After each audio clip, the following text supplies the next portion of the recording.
Será que agora dá para me ouvir? Não? Não sei o que será que tá acontecendo. Madá, tá me ouvindo?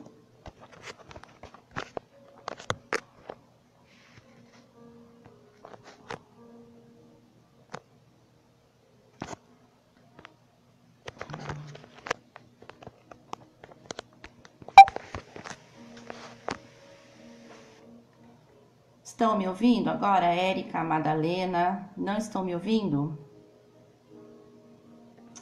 Peraí.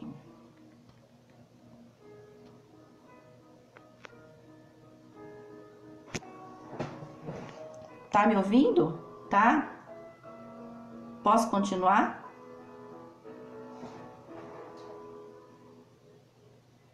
Ah, então tá bom. Ah, tá. Então tá bom. Então vamos começar de novo, né? Boa noite a todos.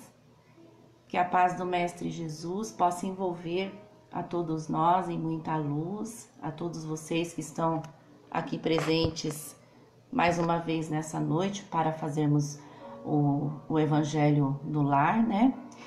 E antes de começarmos, na semana passada, eu expliquei um pouquinho sobre o roteiro de como realizar o Evangelho, né? E agora deu certo. E hoje eu vou falar só um pouquinho a respeito de... Porque tem pessoas que estão ouvindo pela primeira vez. O porquê de nós fazermos o Evangelho no Lar? O Evangelho no Lar, vou fazer uma comparação, né? Nós temos a nossa casa material, né? O nosso lar. E para que a gente possa manter o nosso lar limpo, nós precisamos fazer aquela faxina, aquela limpeza, né?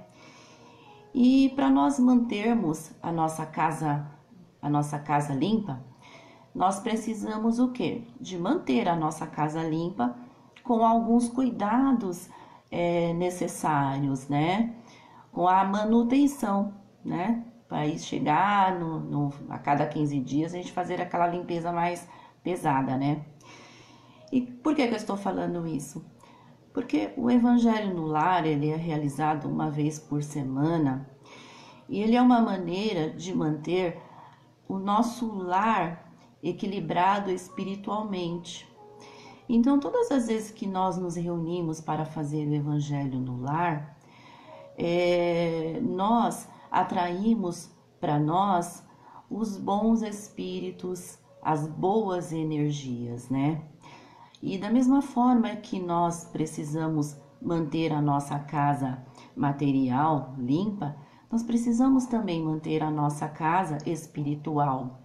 E é por meio do Evangelho que nós fazemos isso, né? E qual é a manutenção que nós devemos fazer para manter a nossa casa, né? A nossa parte espiritual, né? É manter os nossos pensamentos, as nossas atitudes, as nossas ações. E cada vez que nós realizamos o Evangelho no Lar, ele é um aprendizado para nós. Então, o Evangelho no Lar, ele tem a finalidade de nos ensinar como nós devemos encarar os nossos problemas da vida, aprender a nos conhecer um pouquinho melhor, essa relação que nós do mundo material temos com o mundo espiritual, né? Então é mais ou menos isso, tá? E, por exemplo, há muitas pessoas que não vão conseguir reunir a família toda para fazer Evangelho no Lar. Pode fazer Evangelho no Lar sozinho? Pode sim. Da mesma forma que eu estou fazendo aqui com vocês, em voz alta, da mesma forma vocês podem fazer sozinho e sim, não tem problema nenhum, nada impede, muito pelo contrário. É uma maneira da gente manter um lar em harmonia. E nós utilizamos o Evangelho, vou mostrar mais uma vez, porque eu sei que tem pessoas que estão. Na semana passada eu mostrei de ponta cabeça, né? Mas aí a gente vai se tá de ponta cabeça de novo. Deixa eu mostrar novamente. Dá para ver? Tá? O Evangelho segundo o Espiritismo, Allan Kardec, né? Que são que são os ensinamentos que os Espíritos trouxe para nós através de Kardec, né?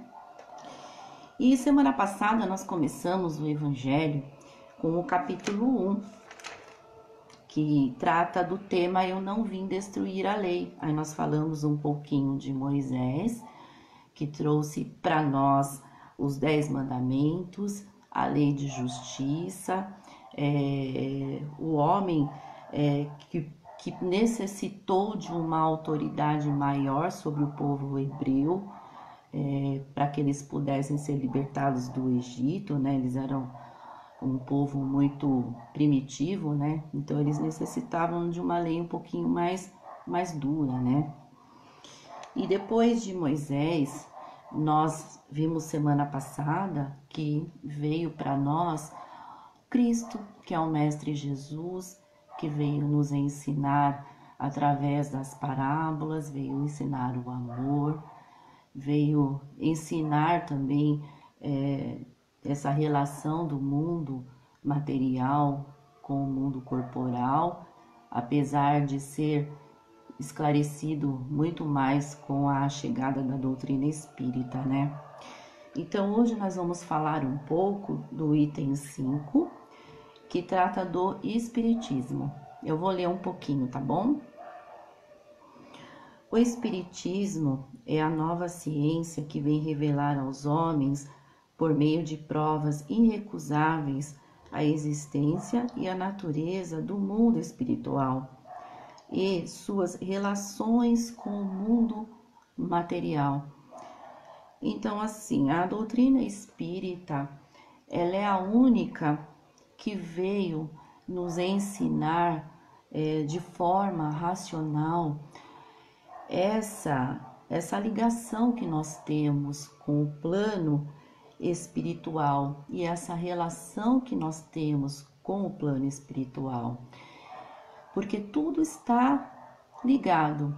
Então nós vivemos no plano material, mas sabemos que somos espíritos eternos, que vivemos diversas vidas, que tivemos diversas experiências, né, para que a gente pudesse estar aqui hoje nesse planeta de provas e expiações, e de forma racional, a doutrina espírita traz para nós todo o conhecimento de que nós necessitamos em relação às respostas, né, do porquê, o que nós estamos fazendo aqui, né? O porquê que nós estamos encarnados nesse planeta, por que uns sofrem mais, por que uns sofrem menos, e por que nós estamos passando, né, por toda essa tribulação, né, que hoje em dia, que é o coronavírus, por exemplo, né?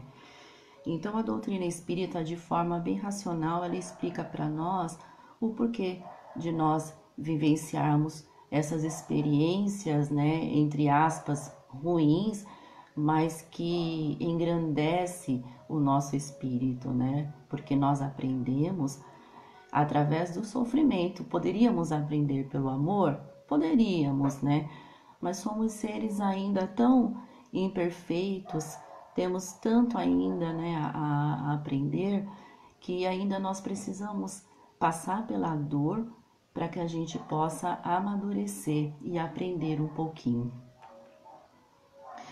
Então, continuando a leitura, ele nos mostra esse mundo não mais como sobrenatural, mas pelo contrário, como uma das forças vivas e incessantemente atuantes na natureza, como a fonte de uma infinidade de fenômenos até então incompreendidos. Esses fenômenos, né, de que trata o Evangelho são as manifestações espirituais, as manifestações mediúnicas que foram esclarecidas através de Kardec. Então, Kardec, com todo o seu estudo, ele trouxe para nós essa relação, né, do mundo material com o espiritual, e de que os fenômenos que eram incompreendidos, hoje para nós sabemos que são fenômenos naturais, que fazem parte da nossa vida e que não tem nada de fantástico, mas de uma coisa muito natural mesmo. Bom, e a essas relações que o Cristo se refere em muitas circunstâncias, em muitas passagens do Evangelho, Jesus Cristo, ele ele tentou explicar para nós, né, essa relação que nós temos com o plano espiritual. Mas naquele momento era muito difícil para as pessoas daquele contexto histórico entender o que Jesus gostaria, né, que eles entendessem, né? Mas Jesus Cristo também, ele sabia que o seu ensinamento, ele não ia se perder no tempo e que ele ia perpetuar por uma vida toda, né? Tanto é que os seus ensinamentos, eles estão aí conosco até hoje, e são muito atuais, né? E se todos nós conseguíssemos realmente seguir os ensinamentos de Jesus Cristo, como eu havia falado semana passada, nós sofreríamos muito menos.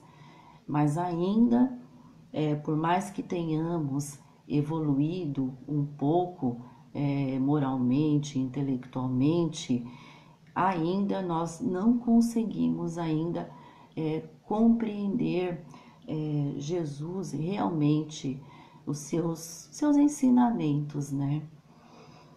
E nós estamos ainda engatinhando ainda nesse sentido.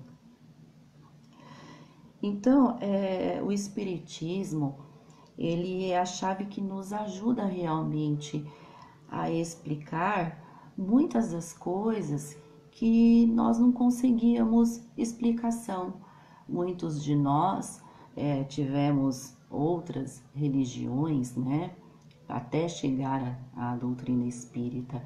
E a doutrina espírita é aquela que nos explicou de maneira lógica, de maneira racional, todas as nossas dúvidas em relação à nossa vida, em relação às relações que nós temos uns com os outros, os nossos desencontros, nossos problemas em família, em relação aos acontecimentos do mundo.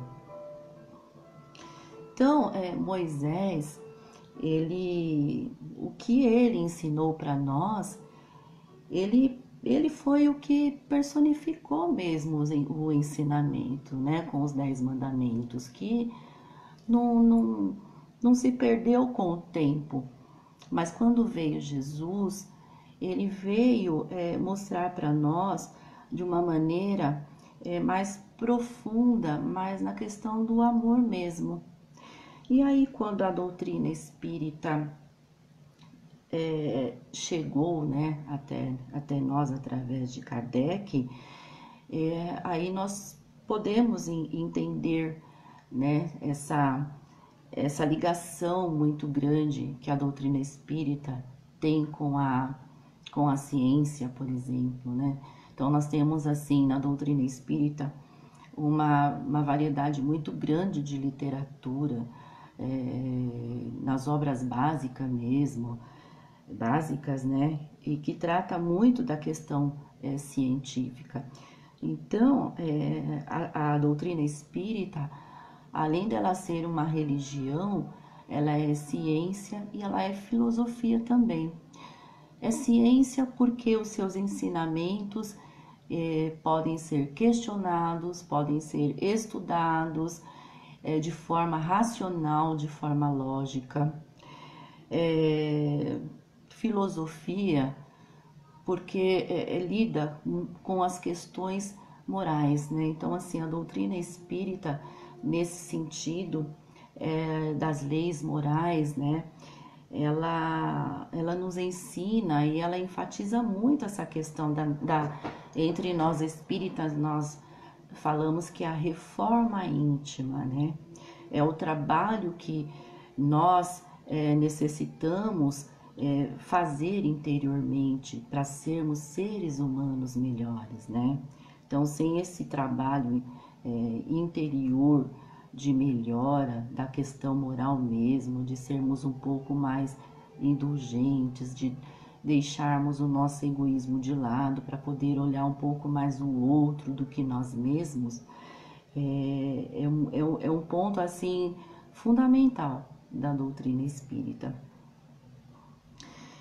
Então, eu vou ler um trechinho agora da aliança da ciência com a religião. A ciência, que é o item 8, a ciência e a religião são as duas alavancas da inteligência humana. Uma revela as leis do mundo material e a outra as leis do mundo moral. Mas aquelas e estas leis, tendo o mesmo princípio que é Deus, não podem contradizer-se. Então, ou seja, né, ciência e religião, elas devem caminhar juntas para que a gente possa ter uma evolução integral. Então, porque o ser humano, como um ser eterno, ele evolui não só moralmente, mas evolui também intelectualmente. Então, é necessário que a ciência e a religião caminhem juntas. Até um tempo atrás, né, a ciência e a religião, elas caminhavam assim bastante distantes, né? E hoje a gente pode ver uma aliança entre a religião e a ciência muito grande, principalmente em relação à doutrina espírita, né? Hoje em dia nós vemos até os hospitais que utilizam-se do passe espiritual na cura, né? No auxílio da cura dos seus doentes, né? Porque hoje a medicina, ela vê o ser humano como um ser integral, não só um ser material, mas que por trás de toda essa vestimenta que nós temos aqui, tem algo a mais. E a ciência, ela já está um pouco mais aberta para isso. Então, nós vemos nesses casos que eu falei para vocês, né, de alguns hospitais já se utilizarem do passe para ajudar na melhora dos pacientes. Aí, nós vamos para o item que eu quero terminar o capítulo 1 hoje, para a semana que vem nós começarmos o capítulo 2. A nova era, né? Então, que o Cristo, ele foi o iniciador da mais pura moral, a mais sublime, a moral evangélica cristã, que deve renovar o mundo, aproximar os homens e torná-los fraternos. Então, se nós, apesar de nós estarmos vivenciando todo esse caos, né, em relação a esse vírus que está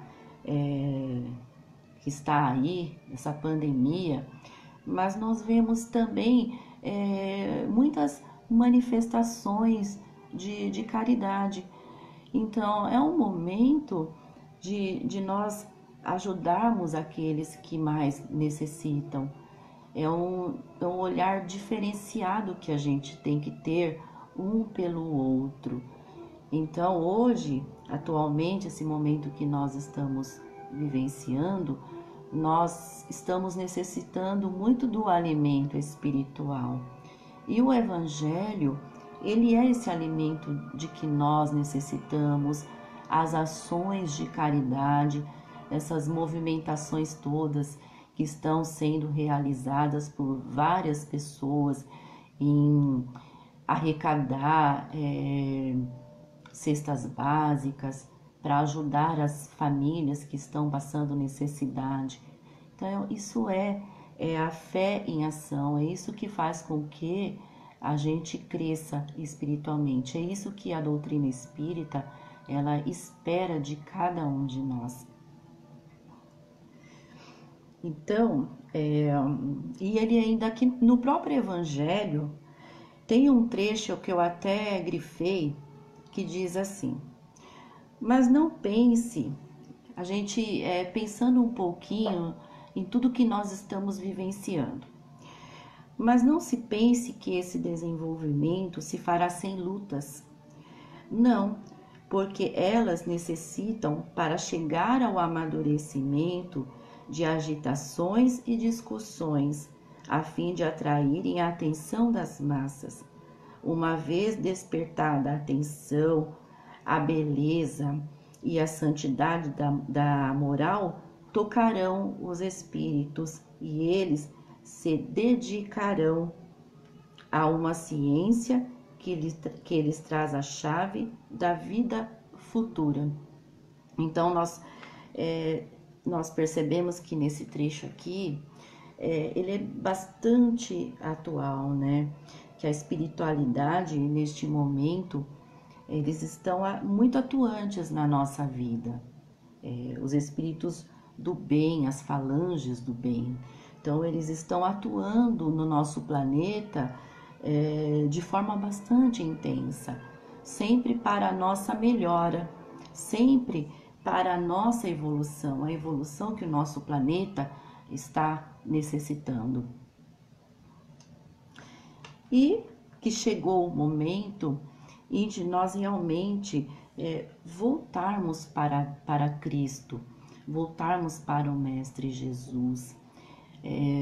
Hoje teve uma amiga, uma companheira que postou assim, né, que essa é uma Páscoa diferenciada, que é uma Páscoa em que muitas pessoas se voltarão para Jesus como nunca foi.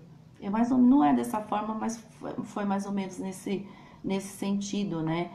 Que é uma Páscoa em que as pessoas vão voltar muito mais seus pensamentos para Deus, as suas orações para Jesus, pedindo auxílio, do que propriamente a algo material, por exemplo, como um ovo de Páscoa, né? Então, mudou-se muito nesse sentido. Então, de todo o mal, né, que nós vemos, a gente tem que extrair também, precisamos extrair as coisas boas que está por vir e que está aí acontecendo, né? E deixarmos de enfatizar muitas coisas negativas, né? Esse novo olhar para a ciência, esse novo olhar em relação ao outro, ter mais empatia, mais sentimento de benevolência. Então, são os exercícios, né? São situações que estão levando o ser humano a exercitar todas essas questões morais. Então, a revolução que se prepara é mais moral do que material. É um trecho também que eu tirei do próprio Evangelho, segundo o Espiritismo, que também é bastante atual, né? Ou seja, né, que nós estamos passando por uma revolução muito mais moral do que material, que está no próprio Evangelho. Então, aqui ainda complementando, os grandes espíritos, mensageiros divinos, insuflam a fé para que todos vós, obreiros esclarecidos e ardentes, façais ouvir vossa humilde voz, porque vós sois o grão de areia, mas sem os grãos de areia não haveria montanha. Então, é isso. Então, esse trecho aqui do Evangelho, ele assim, ele traz bem claramente para nós o que nós precisamos, né? Nós precisamos realmente a modificação interior, não se apegar tanto às coisas materiais. Vamos valorizar o bem, vamos valorizar o amor às outras pessoas, vamos dar as mãos àquelas pessoas que necessitam de um amparo. Este é o momento. E que e olha que linda essa parte, porque vós sois um grão de areia, nós somos um grãozinho de areia, mas sem os grãos de areia não haveria montanhas. Então, ou seja, depende da união de cada um de nós. Então, somos um grãozinho de areia, mas podemos, no meio do caos, construir uma grande montanha essa. Bom, eu vou finalizando, né, a parte de leitura e de comentários do Evangelho, e agora eu vou fazer as vibrações e depois nós vamos partir para a prece de encerramento, tá bom?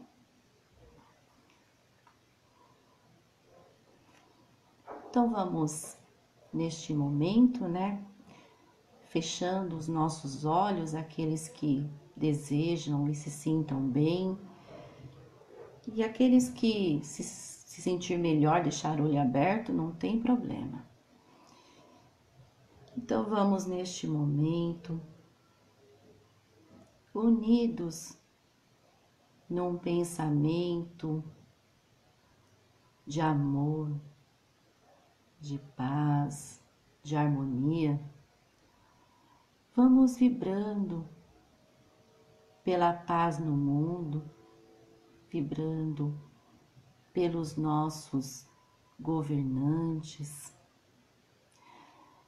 vibrando para que eles possam ter o discernimento, que eles possam tomar a decisão correta em relação à direção de um país. Vamos vibrando para os nossos governantes aqui do nosso país, para que eles possam conduzir de forma equilibrada, olhando mais para o nosso povo tão sofrido. Vamos vibrando por todos os hospitais, por todos os doentes que lá se encontram no leito de dor, que através dessas vibrações eles possam sentir a calma, que eles possam sentir as boas energias. Vamos vibrando por todos os idosos, por todas as pessoas que estão se sentindo só neste momento. Que esse Evangelho possa assim acalmar os seus corações, os seus pensamentos, que possam sentir a presença de Jesus, nosso Mestre Maior, em suas vidas. Vamos vibrando para os nossos familiares, amigos, que cada um possa receber essas vibrações em forma de amor, em forma de paz, que eles possam sentir de forma carinhosa essas energias que emanam, que são direcionadas a cada um deles. Pedimos humildemente vibrações por nós mesmos, para que sejamos fortalecidos na nossa fé, na nossa esperança em dias melhores. Agradecemos a Deus nosso Pai por este momento de harmonia, agradecendo pelas palavras estudadas aqui no Evangelho, que possamos levar para o nosso coração, que no próximo domingo possamos novamente estarmos reunidos para o estudo do Evangelho. Que assim seja. Bom, pessoal, nós damos por encerrado, né, o Evangelho desta noite. Desejo que todos tenham uma semana de muita paz, de muito amor, e que Deus possa envolver neste momento a cada lar em muita paz. Que todos tenhamos uma semana de muito amor e harmonia. E no próximo domingo nós vamos iniciar o estudo do capítulo 2. Muita paz a todos.